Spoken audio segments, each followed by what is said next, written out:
YouTube channel पर आप लोग का स्वागत करती हूँ। एक नाच गीत लेकर आई हूँ। आप लोग को पसंद लगे तो लाइक, सब्सक्राइब, शेयर, कमेंट जगह वीडियो जब भी देखे आप लोग से रिक्वेस्ट है कि फुल आवाज़ करके ही देखने का कष्ट करें, ना कि थोड़ा देख कर छोड़ दे कमेंट करके। कटहर फरे लगो पेदारे यार बांझिया, कटहर फरे लगो पेदारे यार सखिया, कटहर तोड़ी तोड़ी डरली डगरिया हो बरली डगरिया, बेची अइली गाजीपुर बहरिया यार सखिया, बेची अइली गाजीपुर बजरिया यार सखिया, कटहर फरे लगो पेदार यार सखिया,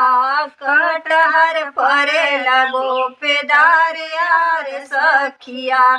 कटहर बेची बयू घर के लवाटली हो घर के लवाटली, अरे सासुरु ढेवाड़िया के छाड़ यार सखिया,